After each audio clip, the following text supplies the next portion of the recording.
We welcome you to a very special edition of NEA Report tonight. Thanks everybody for tuning in as we're counting down the top stories of 2017. It was a year that most people, as going into the year, had not heard of NEA Report, but by the time the year was over, we had broken some of the area's biggest stories. In fact, most of the area's biggest stories this year. Some of the stories that we're going to be talking about in this countdown list were national news stories by the time it was over with, and they were all items that we broke first. Hang on, as we'll be bringing that to you in just a few minutes. Plus, we're interviewing Access Medical Clinic about this time of the year and all of the different bugs and flu things that it brings. Should you be getting your flu shot? What if it makes you sick? Can it make you sick? Well, hang on. We'll have all the deets next on NEA Report. Let's get to it.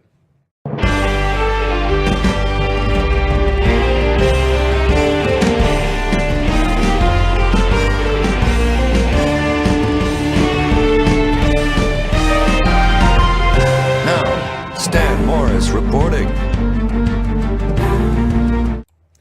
Thanks everybody for joining us tonight on a very special edition of our newscast. We're so very glad to have you in with us as we have just finished celebrating a set of holidays and we have New Year's Eve and New Year's Day right around the corner on the way. But as we close out 2017, we also take a look at a lot of the stories that made headlines over the year, reflecting back on them and doing a few updates as well.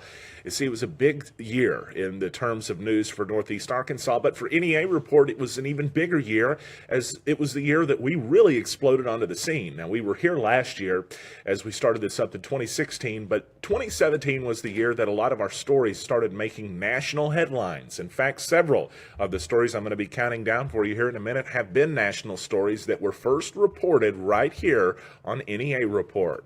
Let's get to it, shall we? Let's talk about those top stories of the year, beginning with number 5.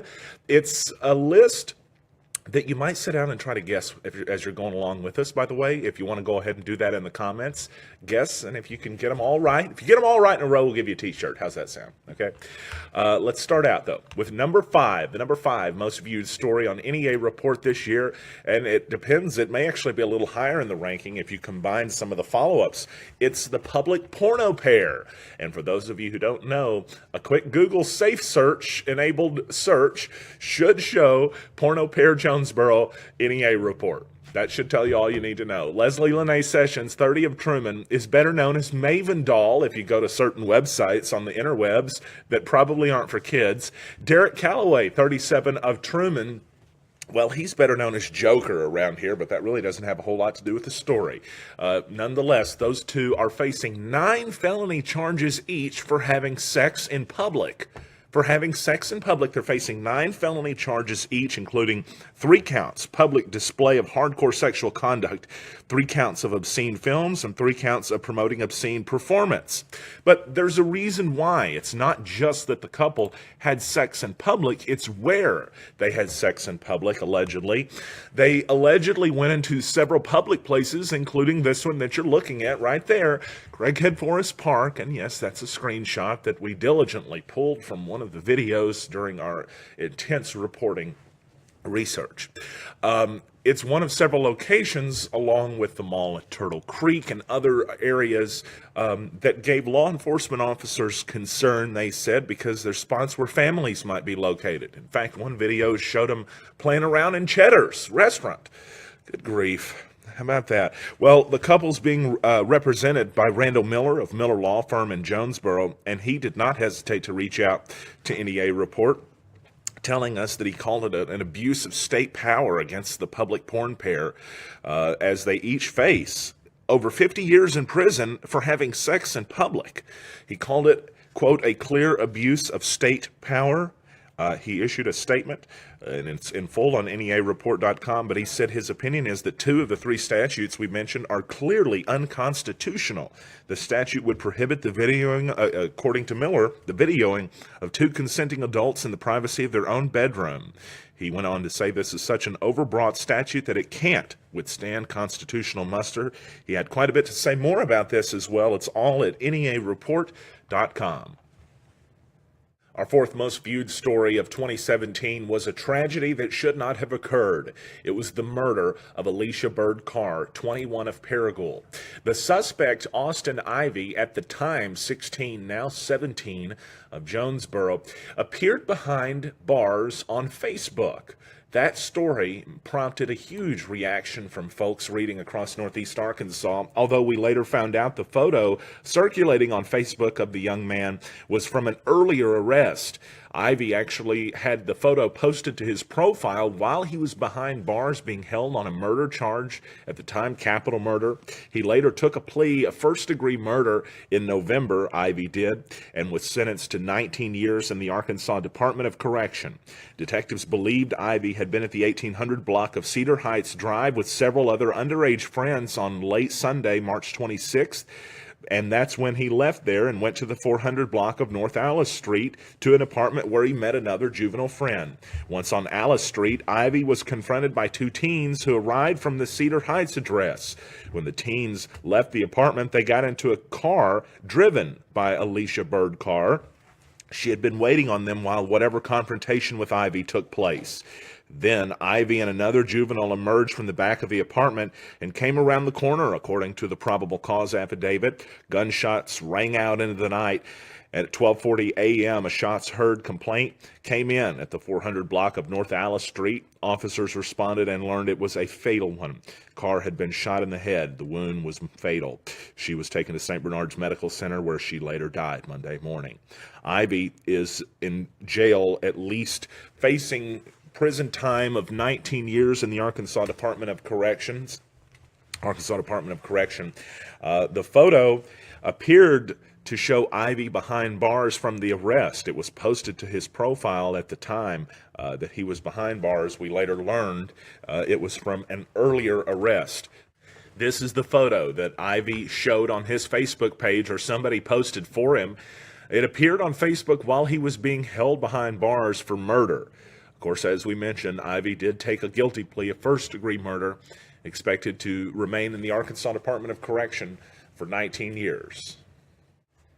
The third most viewed story of 2017, Where's Craig?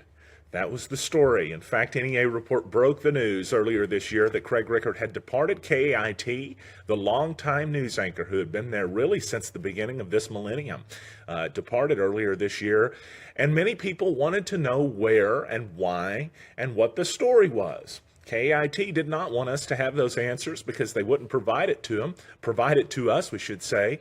But their posts on social media were completely inundated with viewers asking, "Where's Craig?" and other questions related to it. In fact, it was so bad that they couldn't even make posts on social media for a couple of days, as every single topic, news article, picture, or anything else was completely covered in posts asking, "Where's Craig?" We did find out where Craig was, by the way. He went to Jonesboro Unlimited to become the director of communication there at the group focused on economic development for our community. In fact, Craig was actually pivotal in an announcement that happened late this year when we found out about the Riceiver plant doing a big job expansion into Jonesboro. We found that out as the governor was on hand to help make the announcement as well. Craig is at the Jonesboro Unlimited Group as the Director of Communication, and he doesn't look like he's been happier in a very long time, but that's just one person's opinion after having seen him at several events lately, and we also appreciate him for helping us out, too. Our second most viewed story of 2017 was a story that we could have done without covering. In fact, our whole community could have done without it happening, but unfortunately, we all had to endure it. And for some, the pain was much more troubling and hard to deal with than others. It was the shooting in downtown Jonesboro, the one that happened at the basement, the one that we were first on the scene at. We were actually there before some police officers were even there, and we were told by several sources that several high-up city officials found out about it through NEA Report. 7 were shot, 1 was dead by the time we arrived downtown Jonesboro that insane night. Callius Jaceel Lane, 20, was seen in a video shooting the gun 6 times. 7 people were shot, as we mentioned. Lane then fled authorities while posting on Facebook the entire time, and we documented it all on NEA Report. A second suspect turned himself in immediately after the incident. Chancey Thomas, 19, of Jonesboro. Monterio Barnes, 19, was killed in the incident as his family just tragically mourned his loss. This is the photo that we took, a still image of the video that, yes, we also took and posted to NEA Report if you've not seen it. The photo, you can see the suspect perhaps like the most clear in the direct center, looking at what appears to be the camera. That's Callius Lane. That's right before several gunshots were fired by him. Right behind him, the suspect looking down. Behind him is Chancey Thomas. Both of them are still in jail right now as this case is still pending its trial date. We will continue to follow it and bring you the resolution. Well, we're finally at number 1, and what do you think the answer is? What was our number 1 most viewed story of 2017? Well, if you followed NEA Report and you've watched some of our comments online, you know I've said it several times, and I've told you what the answer is before. It's the Randy Orton story. Now, for those of you who don't know what we're talking about, if you type into Google Randy Orton Jonesboro forever, you're going to see this story. It's the exact headline: fan has altercation with WWE star out of nowhere in Jonesboro. Yeah, that's right. It was the road to WrestleMania, and it was really at the beginning of the year. We didn't expect our biggest story to be 16 days into 2017, but it was.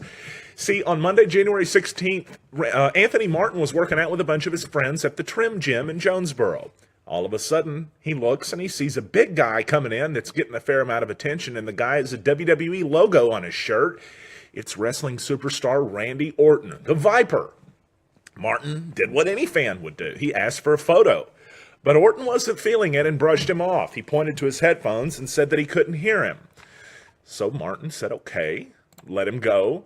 And he took a photo across the room anyway.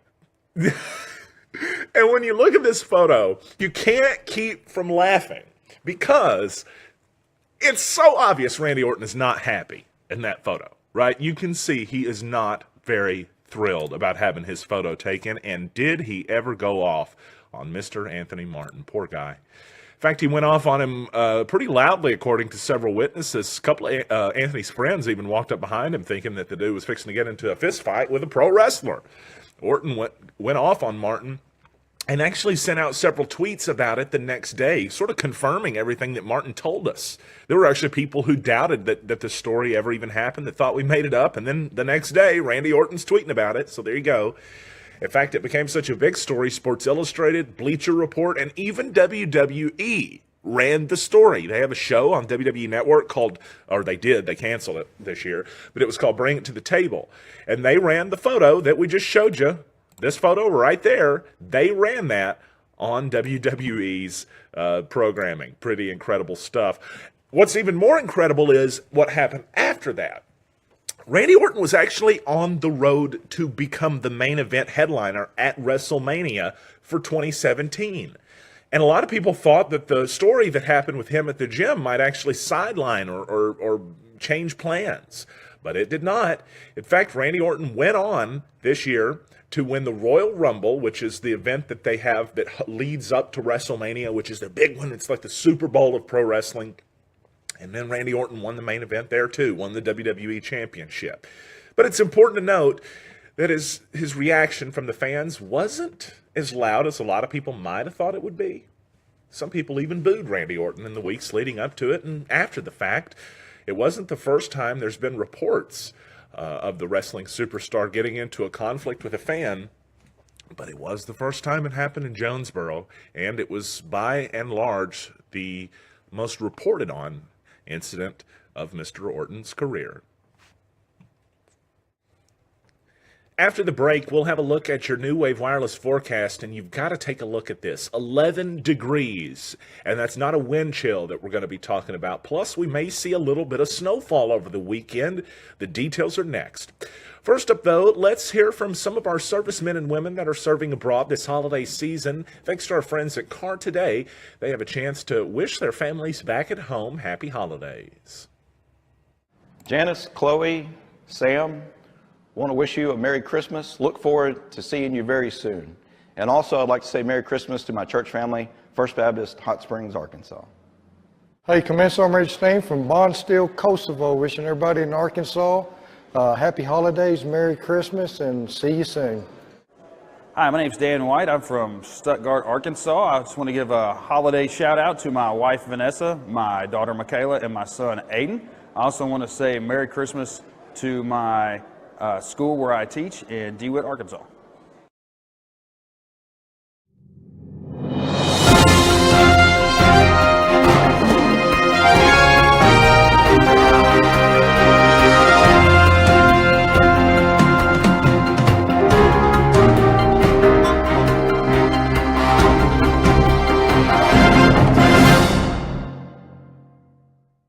We had a website that we had had for a number of years. It had become unwieldy to navigate. Ace One said, give me a little time and I'll come up with something and just see what you think about it. It blew us away. Ace One and his staff have given such close personal attention and outstanding customer service, just as if we were $1 million company. I just can't say enough good things about them. It's set to be a very cold week across northeast Arkansas this week, and it's also set to possibly throw a few snowflakes at us this weekend. We may see a few of them anyway. It's not expected to be a whole lot. It's not expected to accumulate or anything like that, and we'll tell you all about it coming up right now. It's part of your New Wave Wireless forecast, home of the $49 iPhone screen repair. You'll look at the 5-day forecast and you'll see there's no snowflakes on it. That's because there's just a tiny, tiny chance on Sunday of seeing some snow between 7 a.m. and 7 p.m. We'll get to that in a minute, and it's not expected to accumulate any. It's just a little bit of dust expected, if anything. First of all, tonight, going to be mostly clear, and the low is going to be incredibly cold. 14 degrees tonight. Make certain if you have dogs that you have them, if you have them outside and you don't bring them in and you can't bring them in, you have straw out there, bedding, or some type of heat source maybe. Always think about the animals in this type of weather. 14 degrees tonight. It's not even going to be warm enough tomorrow to unfreeze their water, as 31 is going to be the high for tomorrow, and that's with sunny skies. Okay, Thursday night, mostly clear, low around 22. Then Friday, sunny with a high near 39. Friday night, partly cloudy and a low around 24. Then on Saturday, partly sunny with a high near 30. Partly cloudy Saturday night, the low down to 13, and it gets even colder the next day. On Sunday, a 20% chance of snow after 7 a.m. Partly sunny otherwise. We're not really expecting to see it, but we might see a little bit of snowfall. The high around 21. 20% chance of snow before 7 p.m. on Sunday night, with mostly cloudy skies and a low around 12. By the way, New Year's Day, even colder. 21 for the high, 11 for the low on Monday night. Going to be chilly. Make certain if you're going out and about, you're doing any partying, you wear at least an entire bearskin. Welcome back. Glad to have you in with us. And so we're here today with Access Medical Clinic and Sherry Davis, who's joined us to talk to us about all different kinds of stuff, medicine and questions we have, and also to learn more about your business as part of our Business Highlights series. Sherry, thank you so much for joining us today. Appreciate it. Thank you for having me. So it's very cold outside. You may have noticed. I'm sorry about that. We'll try to turn the heat up next time that y'all get here. But with the cold right now, it's got us thinking health. It's got us thinking because, everybody starts to get sick, and Access Medical is probably going to be right at the forefront of people dealing with illnesses this time of the year. Yes. Tell us a little bit about Access Medical for those who don't know about it. When was it created, and tell us more about that. Well, Access Medical was created in 2014. Mm-hmm. We originally started off as one clinic. Today we have over 40 different providers serving in 17 locations all over Arkansas. Wow, that is a lot. So that's a big kind of a network, and yes, managing that network's got to be a challenge. Tell us about the mission, sort of your goals and your mission statement running Access Medical as a company. Sure. So our mission is to provide high quality, low-cost health care that is patient-centered, comprehensive, community-focused, and compassionate to the rural and remote areas all over Arkansas. You know, being a state that has a lot of those rural and remote areas, it's tougher. I remember sometimes when I was a little kid, Grandma talking about driving to the doctor. Absolutely. Sometimes it's harder for rural communities to have access to medicine. Is that where the name came from? It just occurred to me, Access Medical. Absolutely, yes. That makes sense Yes. then. Okay. So medicine is an interesting field. I find it to be a very exciting and challenging field. Yes. Others talk about challenges more sometimes. For you, why did you pick this as something to devote yourself to? Well, I had the opportunity during my undergraduate program to participate in a medical mission trip in Honduras at an orphanage. Really? And I worked with a team of healthcare providers. We provided hands-on care to the children and also to the underserved population in the community. Okay. So this really opened my eyes to the healthcare disparities across the world, and it really gave me a sense of purpose in being able to help these people. And I realized that I was called to serve others in the healthcare field. This led me to pursue a degree in advanced practice nursing. And now, being a part of Access Medical Clinic, I'm able to really pursue this passion in helping others, because just like a few years ago in Honduras, being able to see all the underserved population, we have that here in Arkansas. We have those healthcare disparities. So Access Medical Clinic is trying to reach out and to provide access to healthcare to those people and those populations that wouldn't have otherwise been able to have access. For folks that don't know, improving the quality of life improves, this is a technical term that I just thought of, Human Development Index. Right. But it improves the whole of the area, Right. doesn't it? And so that brings us to an easy question, because it's cold outside. What are you seeing most people for this time of the year? What are patients coming in and talking to you about? So this time of the year, we see a lot of upper respiratory infections, a lot of viral illnesses, and especially over the last couple of weeks, we've seen a lot of influenza. Oh, yes, the big influenza. Yes. So that's the first thing that comes to my mind about that is, are people getting their flu shots? You think they're getting them as much this time of the year? Well, we have had quite a few people come in wanting to get their flu shots. Fortunately, there's a lot of media right now that really recommends the flu shot, so people are being proactive and getting their flu shot. Let's jump to the flu shot questions, because I know I was planning on asking you some about that, Okay. and I was going to do it a little later on, but since we're talking about the flu now, it makes a little more sense. Since you're seeing a lot of people coming in with those kind of conditions, does a flu shot, first question, does the flu shot actually help? Absolutely. The flu shot is of utmost importance. It is critical in preventing the flu, and it has been proven to be very effective in reducing the complications that can be acquired from the flu, Really? such as pneumonia. Yes, so it significantly reduces your risk of hospitalization. So it not just helps, but it also helps to make it less bad in case you do Exactly. get it. Exactly. I guess it's, Yes. and this is just me trying to understand the medicine of it. Is that Right. making your body a little more prepared for it by getting the antibodies kind of going, or is that how that works? So when you get the flu shots, your body produces antibodies. It takes about 2 weeks for them to reach full effect, but then they in turn help to prevent the flu. I see. They're active against the viral illnesses that cause the flu. So when we're talking about preventing the flu, is it 100% guarantee that it's probably not, is it? Absolutely not, So no. it's got a little bit of it, but it helps you, but it could also help make the flu last less time, I suppose. And it helps to reduce the complications of the flu. Yes. I see. So it's a pretty common question that we're hearing a lot. Okay, maybe there's a little silliness to it, but I'll ask. Okay. People say they get sick when they get a flu shot. Now, I mean, I've gotten sniffles before from getting the flu shot, but I don't think I've ever actually gotten influenza from it. Where does that come from? Is there any truth to that? What do you think? So the idea that the flu shot can cause the flu is a common misconception. The flu shot is not a live virus. Okay. It's inactivated or dead. Therefore, it cannot cause the flu.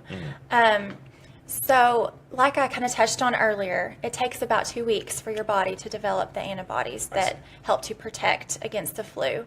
So, typically, when people do end up with flu-like symptoms after having the flu shot, that's usually caused by exposure to the flu prior to getting the flu shot or during that 2-week period before their antibodies have fully kicked in. I see. So it's just kind of one of those funny coincidences, maybe sometimes. Then sometimes it's just but the overall idea is, yes, it helps. It absolutely helps. Helps to battle it back too when you've already got it. Yes. So, let's talk about preventing ourselves from getting the flu if we can. I mean, we know some people already got it and you're already, but people are always washing their hands. I know people that will not shake hands without, immediately washing their hands afterwards.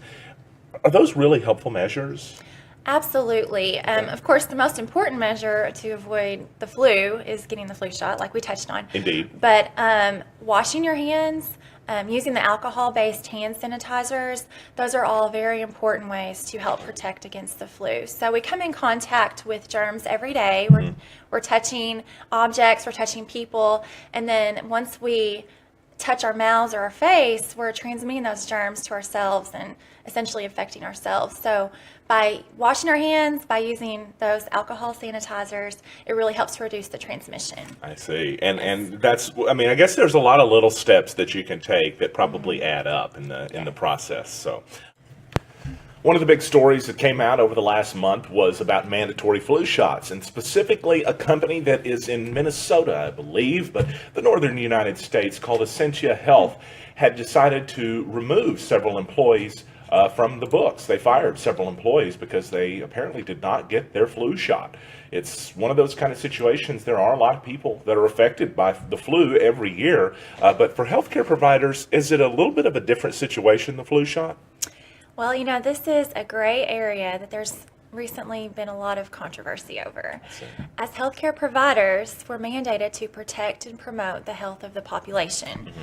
We come in contact with people who are vulnerable, they're immunocompromised, and they're sick every day. These include the elderly, children, the pregnant population, cancer patients. So if these people were to contract the flu from a healthcare provider, then their complications could be severe enough to even include death. But the question arises, is it ethical for an employer to mandate an employee to get this vaccine against their will? Right. So I guess there's an ethical gray area that's happening there, because you have some businesses that probably don't want an office full of sick people, but then you have people that have objections to it, maybe religious or some type of personal objection. Are those the kind of objections you have to take into account with those kind of things? It's important to take those into account. Some employees may have a religious objection. Some may have a medical constraint for the reason why they don't want to get that flu shot. So the American Academy of Family Physicians has a stance on that. And their position is that healthcare providers should be mandated to have an annual influenza vaccine with the exception of medical or religious constraints. I see. So there are those stated exceptions. Right. There. So a better option might include having that employee that objected to the flu vaccine wear a mask during flu season, or maybe even relocate to a different position during flu season that didn't involve direct patient contacts. And that's, of course, for healthcare professionals out there, but for the average everyday person, the rule is still get the flu shot, right? Absolutely. Get that flu shot. Get the flu shot. Okay, we're going to go get the flu shot. Sherry, thanks for coming and talking to us. Thank you. Great job. You Thanks. did good. Let's get you one final look at that forecast, and here's what it looks like. It's set to be cold over the next several days. Tonight, down to 14 degrees. Tomorrow, up to 31 for a sunny day. Another chilly one tomorrow night. For Friday, another sunny day. On Saturday, the temperature starts to fall even more. Falls down to 30 for the high. And then on Sunday, a 20% chance of snow after 7 a.m. Before 7 p.m., you may see that. After that, there's not really a chance of it in the forecast. Otherwise, a few clouds out there for the day. The high near 21 on Sunday, the low around 12. The low around 11 for New Year's Day. Good grief, it's going to be chilly. Make certain that if you're out and about, you bundle up and you wear a portable heater. That'll do it for us on NEA Report tonight. Glad to have you in with us. We invite you to join us back here tomorrow for more news from Northeast Arkansas, and every weekday, Monday through Friday, non-holidays, please, at 4 p.m. And we'll have all the news right here delivered to you on your phone or your tablet, wherever you're at. We're trying to bring it straight to you. Thanks, everybody. Have a great night.